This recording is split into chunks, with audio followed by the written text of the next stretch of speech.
পড়ছিলাম আমি তার সন্ধ্যা মালতী, কলমে DRM সোহাগ, পর্ব সংখ্যা 29। রিহানের সাথে দেখা হওয়ার পরপরই সৌম্যর অরুণের সাথে দেখা হয়। অরুণ গাড়ি থেকে নেমে এসে সৌম্যকে কোনো কথা বলার সুযোগ না দিয়েই সৌম্যকে টেনে গাড়িতে এনে বসায়। এরপর গাড়ি স্টার্ট দেয়। হাই স্পিডে গাড়ি চালিয়ে জেডির দেওয়া অ্যাড্রেসে আসে। জেডির দেওয়া ছোট চিরকুটের নিচে অ্যাড্রেস সহ লেখা ছিল, আমার লাশ দেখতে আসিস অরুণ। সৌম্য অরুণকে অনেকবার জিজ্ঞেস করেছিল অরুণ তাকে নিয়ে এভাবে কোথায় যাচ্ছে, কিন্তু অরুণ একটা কথাও বলেনি। দু একবার বলার চেষ্টা করেছিল, তবে ব্যর্থ হয়েছে। চোখ জোড়া বারবার ঝাপসা হয়ে আসছিল। শুধু মনে হচ্ছিল জেডি কোনোভাবে বেঁচে যাক। জেডি যা করেছে তা সে জানে, কিন্তু তার পরিণাম মৃত্যু কেন হবে? অন্যভাবে শাস্তি দেওয়া যাবে। সে তো কাউকে খুন করেনি। অরুণ এই ভাবনা নিয়েই আসছিল, যেন আকাশ জেডিকে ভুল না বুঝে মেরে ফেলে, কিন্তু সে শেষ রক্ষা করতে পারেনি। অরুণ আর সৌম্য যখন দরজার সামনে এসে দাঁড়ায়, ততক্ষণে জেডি মৃত্যুর কোলে ঢলে পড়েছে। বিধ্বস্ত নিয়াজকে দেখে তারা যতটা না অবাক হয়েছে, তার চেয়ে হাজার গুণ বেশি অবাক হয়েছে নিয়াজের আনা পেন ড্রাইভে দেখানো জেডির প্রতিটি দৃশ্য। কয়েক সেকেন্ড পূর্বে আকাশের দেওয়া সেই চিৎকারে বারবার জ্যাক শব্দটি প্রতিধ্বনিত হয়। অরুণ বাঁ হাতে দরজা ধরে এতক্ষণ নিজেকে সামলে রাখলেও এবার যেন পা ভেঙে আসার উপক্রম হলো। তবুও সে তার অচল সমান পা দুটো সামনের দিকে টেনে আনলো। সৌম্য অনুভূতিহীন চোখে চেয়ে আছে জেডির দিকে। গতকাল যখন জেডি রিহানের মৃত্যুর ভার নিজের কাঁধে নিয়েছিল, তখন সৌম্য জেডিকে কত খারাপ কথা শুনিয়েছিল। জেডির মুখে ঘুষিও মেরেছিল, অথচ সৌম্যর মনে পড়ে না সে তার অধীর ভাইয়ার সাথে কখনো চোখ পাকিয়ে কথা বলেছিল কিনা। ছেলেটার চোখ দুটো বড্ড ঝাপসা ঠেকল। কি আশ্চর্য, জেরি হয়তো একটা মানুষকেও খুন করেনি, কিন্তু বাকি কাজগুলো, তাদের দেওয়া প্রতিটি দুঃখ, সেসব তো অধীরই করেছে। তবুও সৌম্যর কেন কষ্ট হচ্ছে? তাদের কষ্ট দেওয়া মানুষটা আর নেই, তার তো খুশি হওয়া উচিত, কারণ তাদের আর দুঃখ পিছু নেবে না। অথচ সৌম্য আজ এই মুহূর্তে এসে মনে হলো তাদের অধীর ভাইয়া বেঁচে থেকে একটু একটু কষ্ট দিত, সেসব মেনে নিয়ে একটু কষ্ট করেই না হয় তারা জীবন চালাতো, তবুও মানুষটা বেঁচে থাকতো। সৌম্যর ভাবনা অযৌক্তিক, সে জানে, কিন্তু অধীর ভাইয়ার দুঃখ তো কম ছিল না। ওই যে ভিডিওতে কি অসহায়ভাবে নিয়াজকে বলেছিল অধীরের মনে কত দুঃখ, যে দুঃখ মেটানোর কোনো উপায় ছিল না। অরুণ তার দুর্বল শরীরটা টেনে এনে জেডির পাশে ধীরে ধীরে বসে। নিশ্চুপ হয়ে শুয়ে থাকা জেডির মুখ পানে ঝাপসা চোখে চেয়ে থাকে অরুণ। দেখতে কি নিষ্পাপ লাগছে জেডিকে? আচ্ছা, জেডিকে আসলেই নিষ্পাপ? না, সে নিষ্পাপ নয়, কিন্তু সে যেসব অপরাধের বোঝা মাথায় নিয়েছে, শুধু সেগুলোর হিসাব করলে তো জেডি নিষ্পাপী, কারণ সে এসবের কিচ্ছু করেনি। সে জেডিকে অনামিকার ধর্ষক ভেবেছিল। কথাটা ভাবতেই অরুণের ভেতরটা ভীষণ তেতো হয়ে উঠল। জেডিকে বাইরে থেকে এক্সট্রোভার্ট মনে হলেও সে আসলে ভীষণ ইন্ট্রোভার্ট ছেলে ছিল, যে তার উপরটা ফেক জিনিস দিয়ে ভরিয়ে তার ভালো বৈশিষ্ট্যগুলো ঢেকে রাখত। ঠিক যেমনটা জেডি অনামিকার প্রতি নিজের বড় ভাইয়ের অনুভূতি ঢেকে রেখেছিল। অরুণের চোখ জোড়া ভিজে উঠল। জেডির ছোট্ট চিরকুটে লেখা অনেকগুলো শব্দের শেষ কয়েক লাইন চোখের সামনে ভেসে উঠল। তুই তো সব সময় চাইতি এভিজান যেন আমার থেকে দূরে থাকে। তোর সেই ইচ্ছে পূরণ হয়েছে অরুণ। এভিজান শুধু আমার থেকে দূরেই নয়, আমাকে ভীষণ ঘৃণা করে। ঘৃণার পরিমাণ এতটাই বেড়েছে যে আমার কিছুক্ষণ পর আমাকে এই দুনিয়া থেকে বিদায় দিয়ে দেবে। এভিজান আমাকে মেরে ফেলবে। তোর বন্ধুর ভাগ আমি আর নেব না। এবার তুই খুশি হবি তো অরুণ? অরুণের চোখ থেকে টুপ করে দুফোঁটা নোনা জল গড়িয়ে পড়ল। জেডির দিকে সামান্য ঝুঁকে অসহায় কণ্ঠে বলে, আমি তো খুশি হতে পারছি না জেডি। তুই এভাবে কেন চলে গেলি জেডি? একটু পরে অরুণ আর একটু ঝুঁকে বা হাতে জেডির মুখ নাড়িয়ে অসহায় কণ্ঠ বলে, এভাবে যাস না জেডি, আমার তোকে অনেক কিছু বলার আছে। প্লিজ যাস না জ্যাক। এই জ্যাক, তোর মনে আছে জ্যাক, তোর এভিজান ছাড়া জ্যাক নাম উচ্চারণ অন্য কেউ করলে তুই ক্ষিপ্ত হয়ে তাকে মারতি। আমাকেও তো কতবার মারলি, আজ মারবি না? আমি তোকে জ্যাক বলে ডাকছি, শুনতে পাচ্ছিস তুই? এই জ্যাক। অরুণ কত শতবার ডাকলো এভির জন্য জেডির করা বরাদ্দকৃত নামে, যে নাম এভি ছাড়া অন্য কেউ নিলে জেডি রেগে বোম হয়ে যেত। কিন্তু আজ আর সে রাগ করলো না, বিন্দুমাত্র রাগ করলো না। রাগ করবে কি করে? রাগ করার জন্য তার মাঝে তো প্রাণ নেই। আর তাই তো জেডি আজ আর অরুণের উপর রাগ করলো না। বিধ্বস্ত আকাশ বসে থেকেই তার শরীরটা টেনে নিয়ে আসলো জেডির কাছে। রক্তাক্ত জেডিকে দুর্বল হাতে নিজের সাথে জাপটে রেখে আকাশ বাচ্চাদের মতো কান্নামাখা গলায় বলতে লাগলো, জ্যাক, উঠে পড় জ্যাক, আমি ডাকছি তোকে, তুই শুনতে পাচ্ছিস না আমার কথা? প্লিজ উঠে পড়, একবার তোর কাছে ক্ষমা চাওয়ার সুযোগ করে দে আমায়, প্লিজ ফিরে আয়। আমি তোকে করুণা নয়, বরং ভালোবাসি জ্যাক, ভীষণ ভালোবাসি। তুই জানিস আমার ভাই নেই, তুই তো আমার ভাই ছিলি। এই ভাইটাকে এভাবে অসহায় করে দিয়ে চলে যেতে পারলি জ্যাক? আমার হাতে মারা যাবে বলে কত মিথ্যে ফাঁদ পাতলি। আমি তোর মিথ্যে ফাঁদে পা দিয়ে তোকে অবিশ্বাস করেছি জ্যাক। আমাকে শাস্তি দিয়ে যা, ক্ষমা করে যা। আমি এভাবে থাকতে পারবো না, আমার দম আটকে আসছে। আমি এই অপরাধের বোঝা বইতে পারবো না জ্যাক। এক কোণায় বসে থাকে সন্ধ্যা, নিঃশব্দে চোখের পানি ফেলতে ব্যস্ত। কোলে সৃজন মায়ের দেখা দেখি কান্নারত। দরজার কোণায় দাঁড়ানো সৌম্য একটু পরপর শার্টের হাতা দিয়ে চোখ মুছতে ব্যস্ত। পরের দু চোখ বেয়ে অনর্গল নোনা জল গড়িয়ে পড়ছে। আকাশ জেডির কোনো সাড়া না পেয়ে জেডিকে আবারও মেঝেতে শুইয়ে দিল। পাগলের মতো খানিক ছটফট করল জেডির মুখে একটি কথা শোনার জন্য।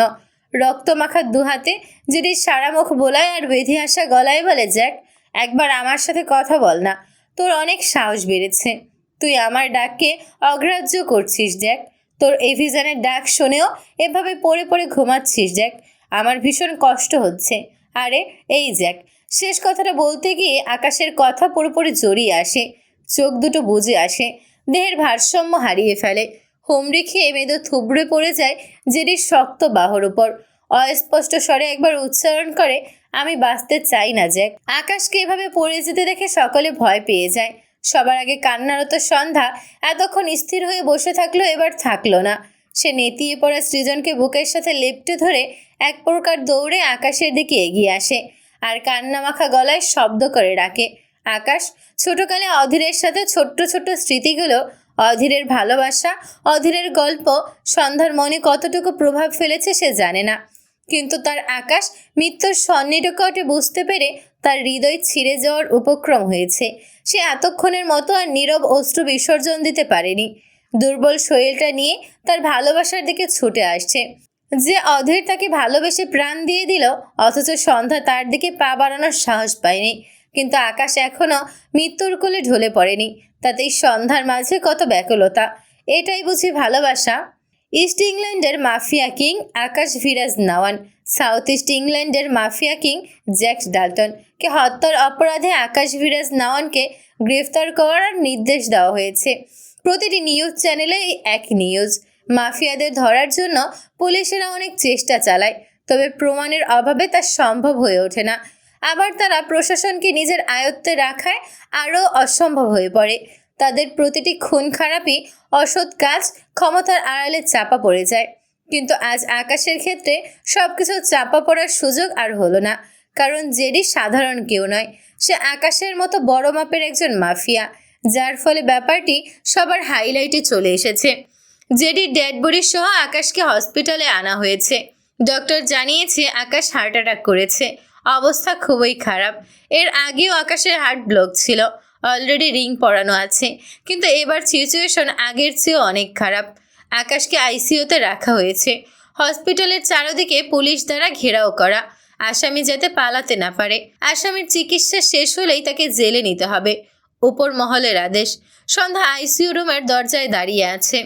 ঝাপসা দৃষ্টিজোড়া রুমের ভিতরে বেডে শুয়ে থাকা কতগুলো যন্ত্র লাগানো আকাশের পানে, দুহাত দরজায় ঠেকিয়ে রেখেছে। এই মুহূর্তে এসে সন্ধ্যার মনে হলো তার আসলে ঠিক কার জন্য কষ্ট পাওয়া উচিত। মৃত অধীর ভাইয়ার হাতে, যে কিনা তার স্বামীর হাতে খুন হয়েছে, আর সেখানে সন্ধ্যা আকাশের হেল্পিং হ্যান্ডের মতো ছিল, নাকি আকাশের জন্য? সে এর হিসাব জানে না, কিন্তু তার কলিজা ছিঁড়ে যাচ্ছে আকাশকে এভাবে দেখে।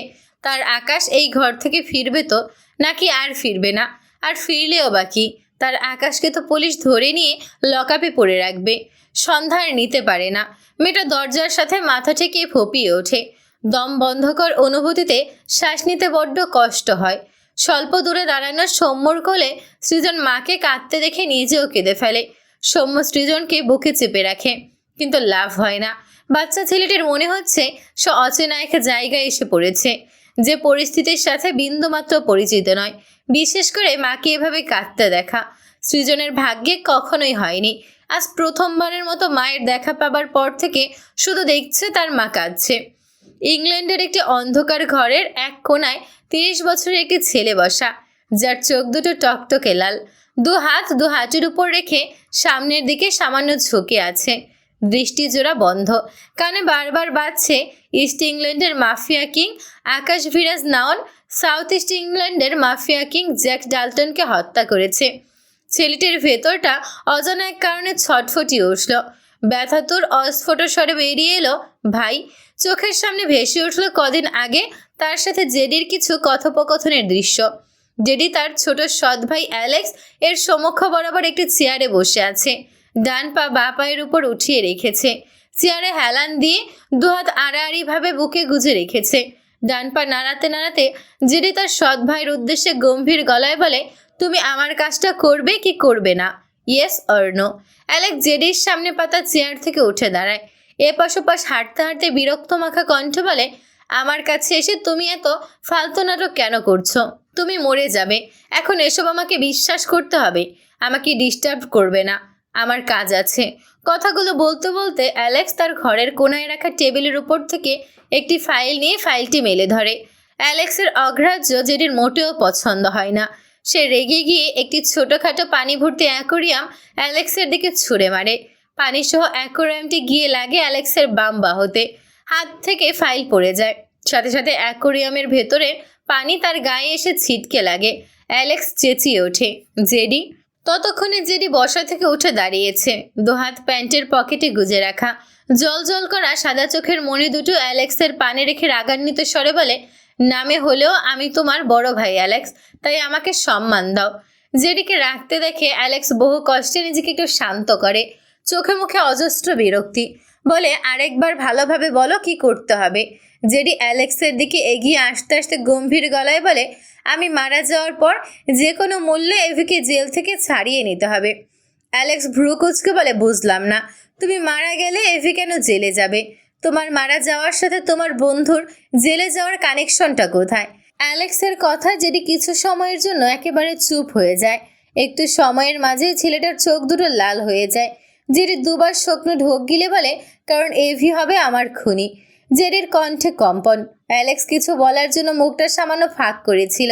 জেডির কথা শুনে ছেলেটার মুখ থেকে না তো কোনো শব্দ বের হয়, আর না তো ফাঁক করা ঠোঁট দুটো বন্ধ হয়। বিস্ময় দৃষ্টিতে তাকায় জেডির দিকে। তার মনে হলো কয়েক সেকেন্ডের জন্য সে শক খেয়েছে। দ্রুত নিজেকে সামলে বিস্ময় কণ্ঠে বলে, তুমি কি আজ আমাকে জোকস শোনাতে এখানে এসেছো? এমন হলে প্লিজ এখান থেকে যা। জেডির দৃষ্টি দেখে অ্যালেক্স তার কথার লাগাম টেনে নেয়। ঢোক গিলে বলে, না মানে, তোমার কথা ভিত্তিহীন লাগছে। তোমার বন্ধু এভি তোমাকে খুন করবে? ব্যাপারটা একটু বেশি হাস্যকর হয়ে গেল না? জেডি মাথা দুদিকে নাড়ালো বেশ কয়েকবার, ঠোঁট প্রসারিত করে হাসলো খানিক। জেডিকে হাসতে দেখে অ্যালেক্স বিরক্ত কণ্ঠে বলে, যদিও তোমার কথা আমার কাছে সত্যি মনে হচ্ছে না, তবে কথাগুলো যদি সত্যি হয়ও তবুও আমি তোমাদের দুই বন্ধুর মাঝে যেতে পারবো না। কথাটা শেষ হতে না হতেই জেডি ঝড়ের বেগে অ্যালেক্সের কাছে এসে বাঁ হাতের সর্বশক্তি দিয়ে অ্যালেক্সের গলা চেপে ধরে। অ্যালেক্সকে দেয়ালে চেপে ধরে। বেচারা জেডির সৎ ভাই সামান্য উপর দিকে উঠে যায়, পা দুটো ঝুলে থাকে, চোখ দুটো বড় বড় হয়ে যায়। দু হাতে জেডির হাত সরিয়ে দিতে চায়, কিন্তু পারে না। জেডি অ্যালেক্সের দিকে জ্বলন্ত চোখে চেয়ে দাঁতে দাঁত চেপে বলে, আমি যখন বলেছি এভিজানকে জেল থেকে ছাড়িয়ে নিতে হবে, মানে ছাড়িয়ে নিতে হবে। কাস্টের দায়িত্ব তোমাকে দিচ্ছি, মানে এটা তোমাকেই করতে হবে। আমি আর কিছু শুনতে চাইনি। তাহলে তুমি এত নানা করছো কেন? অ্যালেক্স হাঁপানি রোগীর ন্যায় ফোঁস করতে করতে বেঁধে আসা গলায় বলে, আর করব না, আর করব না, আমাকে ছেড়ে দাও। জেডি অ্যালেক্সের অবস্থা খারাপ বুঝতে পেরে দ্রুত অ্যালেক্সকে ছেড়ে দেয়। জেডির হাত থেকে ছাড়া পেয়ে অ্যালেক্স সমানে হাঁপাতে থাকে। জেডি এক গ্লাস পানি এগিয়ে দিলে অ্যালেক্স ব্যস্ত হাতে গ্লাসটি নিয়ে এক ঢোকে এক গ্লাস পানি খেয়ে নেয়। সময় নিয়ে নিজেকে সামলে জেডির দিকে চেয়ে বলে, কি লাভ আমাকে ভয় দেখিয়ে, যেখানে তুমি আমার কিছুই করতে পারবে না? জেডি ভ্রু কুচকে বলে, মানে? অ্যালেক্স শব্দ করে হেসে ফেলল। জেডিকে কিছুটা বিভ্রান্ত দেখা গেল। এক পর্যায়ে সে অ্যালেক্সের দিকে বেশ কিছুক্ষণ এক ধ্যানে চেয়ে রইল। নিজের উপর বিদ্রুপ হেসে অ্যালেক্সের উদ্দেশ্যে বলে, আমার দুর্বলতা নিয়ে মজা লুটছো অ্যালেক্স। অ্যালেক্স হাসতে হাসতে জেডির দিকে তাকিয়ে ইশারায় সম্মতি দেয়। কয়েক সেকেন্ডের মাথায় নিজেকে সামলে বলে, তোমার জন্য আমার ভীষণ দুঃখ হয় জানো যে। সরি ভাই, তুমি সবার কথায় অনেক ভাবো, বাট তোমার কথা ভাবার কেউই নেই। আর এখন এমন এক দিন আসতে যাচ্ছে যে তোমার প্রিয় বন্ধুই নাকি তোমাকে খুন করবে, আর তুমি তার জন্যই আবার আমার কাছে হেল্প চাইতে এসেছো। আফসোস। জেডির মুখটা মলিন হয়ে গেল, দৃষ্টি এলোমেলো করে বিড়বিড়িয়ে আওড়ালো, এভি যেন আমাকে নিয়ে ভাবে। আমি তো ওকে আমায় মারতে বাধ্য করছি, ওর কোনো দোষ থাকবে না। অ্যালেক্স ভ্রু কুঁচকে বলে, কি বললে? জেডি নিজেকে সামলে নেয়, গলা ঝেড়ে অ্যালেক্সের উদ্দেশ্যে বলে, এভিজানকে জেল থেকে ছাড়িয়ে নিলে সাউথ ইস্ট লন্ডনের মাফিয়া কিংয়ের জায়গা তোমার হবে, অর্থাৎ আমি আমার এই পদ তোমার নিকট হস্তান্তর করে দেব। অ্যালেক্সের চোখ মুখ চকচক করে ওঠে, জেডি তার পুরো ক্ষমতা তাকে দিয়ে দেবে। ভাবতেই ভীষণ ভালো লাগা কাজ করলো, তবে সে ঠিক বিশ্বাস করতে পারছে না জেডির কথাগুলো। অতঃপর কৌতুক স্বরে বলে, মরার কবর থেকে তুমি তোমার ক্ষমতা আমাকে দিবে? জেডি রেগে তাকায়, রুড কণ্ঠে বলে, সেটা সময় বলবে। এভিজানকে জেলে নিয়ে যাওয়ার 24 ঘন্টার মধ্যে ও যেন ওর বাড়ি পৌঁছে যায়। কাজটি করলে সাউথ ইস্ট লন্ডনের মাফিয়া কিং তুমি, অর্থাৎ অ্যালেক্স ডাল্টন হবে। আর যদি কাজটি না করো তবে সেটার ফলাফল তুমি সময় মতো পেয়ে যাবে। কথাগুলো বলে জেডি বড় বড় পায়ে ঘর থেকে বেরিয়ে যেতে নিলে অ্যালেক্স বলে, তুমি এই কাজের জন্য আমাকে কেন টানছো?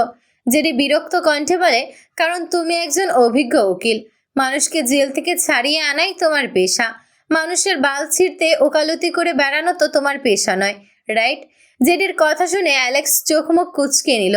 জেডি কিছু একটা ভেবে থেমে যায়, উল্টো ঘুরে অ্যালেক্সের দিকে তাকিয়ে মৃদুস্বরে ডাকে, অ্যালেক্স। অ্যালেক্স চোখ তুলে তাকায় জেডির দিকে। জেডি বিদ্রুপ স্বরে বলে, জানি তোমার কাছে আমার 2 আনারও মূল্য নেই, তবু বলছি তুমি আমার শেষ ইচ্ছাটা পূরণ করে দিও অ্যালেক্স। এভিজানকে প্রোটেক্ট করো আর ভালো থেকো। কথাগুলো বলে জেডি আর দাঁড়ালো না, উল্টো ঘুরে দ্রুত পায়ে ঘরটি থেকে প্রস্থান করতে চাইল। অ্যালেক্স কেমন করে যেন তাকালো জেডির দিকে। জেডির শেষ কথাগুলো ভীষণ নরম শোনালো না। অ্যালেক্স এতক্ষণ মজার ছল ভাবলেও হঠাৎ জেডির উল্টো রূপ দেখে অ্যালেক্স বিভ্রান্ত হয়ে পড়ল। থেমে থেমে বলে, তুমি কি সত্যিই মারা যাবে ভাই? ততক্ষণে জেডি অনেকটা পথ এগিয়ে গিয়েছে। অ্যালেক্সের কথা শুনতে পেয়ে সামান্য হাসল, তবে আর পিছু ফিরল না। পুরনো দিনের স্মৃতিচারণ করে অ্যালেক্স আগের চেয়েও ছটফটি উঠল। সে জেডির সাথে তার প্রয়োজন ছাড়া কখনোই কথা বলতো না, তবে জেডি তার খোঁজ খবর প্রায়ই নিত। জেডি সেসব বুঝতে না দিলেও অ্যালেক্স বুঝতে পারত, কিন্তু তার জেডির প্রতি কখনোই কোনো ফিলিংস কাজ করেনি। অথচ তাদের বাবা একটাই। সে এটাও জানতো জেডি তার বাবাকে সম্পূর্ণ অনিচ্ছাকৃতভাবে মেরেছিল, কারণ ঘটনাটি তার চোখের সামনেই ঘটেছিল। জেডিকে সেদিন কাঁদতেও দেখেছিল, ভীষণ অসহায় দেখাচ্ছিল জেডিকে, কিন্তু তার মন কেন যেন গলেনি। ছোট থেকে মায়ের কথা শুনে শুনে জেডিকে নিজের শত্রু ছাড়া আর কিছুই মনে হয়নি, কিন্তু আজ হঠাৎ এমন কেন লাগছে? কদিন আগে জেডির বলা ভালো থেকো শব্দটি বারবার তার কানে বাজছে। তার এখনো বিশ্বাস হচ্ছে না জেডি সত্যিই মারা গেছে। তার মানে জেডি সেদিন সব সত্যি বলেছিল, তাকে ভালো থাকতে বলে গিয়েছিল, কারণ জেডি তো আর তাকে ভালো রাখতে পারবে না, কারণ সে মৃত। জেডি আড়াল থেকে আর তার ভালো থাকার ব্যবস্থা করবে না। নামে শত্রু হলেও কাজের বড় ভাই ছিল জেডি, সে আর নেই। এখন থেকে অ্যালেক্সকেই নিজের সব খেয়াল রাখতে হবে। কথাগুলো ভেবে অ্যালেক্স হাঁসফাঁস করে উঠল, 2 হাতে মাথার চুল টেনে অসহায় কণ্ঠে আওড়ায়, ভাই সরি। একবার শ্বাস নিয়ে আবারও বলে, আমি তোমাকে আমার শত্রু ভাবলেও কখনো তোমাকে মেরে ফেলতে চাইনি, কিন্তু তোমার প্রিয় বন্ধু তোমাকে মেরে ফেলেছে। আমি ওকে ছাড়বো না।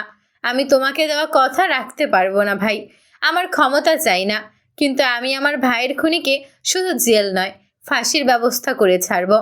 তখনই জেডির বলা কথাটি অ্যালেক্সের কানে বেজে উঠল, তুমি আমার শেষ ইচ্ছাটা পূরণ করে দিও অ্যালেক্স, এভিজানকে প্রোটেক্ট করো। অ্যালেক্স বেঁধে আসা গলায় আওড়ায়, তুমি এমন কেন ভাই? যে তোমাকে মেরে ফেললো তুমি তাকে প্রোটেক্ট করার জন্যই এত ব্যবস্থা করে গেলে।